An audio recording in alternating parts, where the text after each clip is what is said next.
TCN news मध्ये आपले स्वागत आहे। अकोला जिल्ह्यातील अकोट शहरात घडलेली काँग्रेस पक्षाचे स्थानिक नेते हिदायत पटेल यांची हत्या ही केवळ वैयक्तिक शत्रुत्वातून घडलेली घटना नसून संपूर्ण विदर्भातील राजकीय वातावरण, कायदा सुव्यवस्था आणि सामान्य नागरिकांच्या सुरक्षिततेवर गंभीर प्रश्नचिन्ह निर्माण करणारी आहे। कारण अकोट हे शहर राजकीयदृष्ट्या संवेदनशील असून अकोला जिल्हा हा विदर्भातील राजकारणाचा केंद्रबिंदू मानला जातो।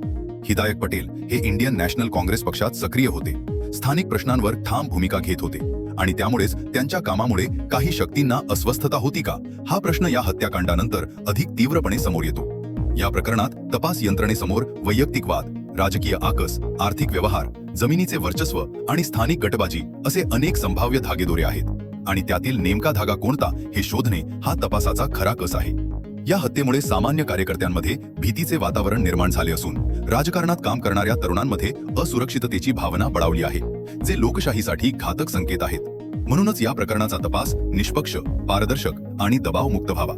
दोषी कोणीही असो त्याला कठोर शिक्षा व्हावी आणि पीडित कुटुंबाला न्याय मिळावा हीच समाजाची अपेक्षा आहे।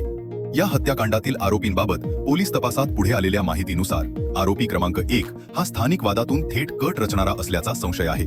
आरोपी क्रमांक 2 व 3 यांनी हल्ल्यासाठी प्रत्यक्ष मदत केल्याचा आरोप असून चौकशी दरम्यान त्यांचे परस्पर संपर्क, मोबाईल संभाषणे आणि घटनास्थळी उपस्थिती तपासली जात आहे। तसेच आणखी काही संशयितांची नावे तपासाच्या कक्षेत असून त्यांची भूमिका सहाय्यक की सूत्रधार अशी होती का याचा शोध सुरू आहे। या सर्व आरोपींची नावे आणि अंतिम भूमिका न्यायालयीन प्रक्रियेनंतरच स्पष्ट होणार असून तपास प्रगतीपथावर आहे।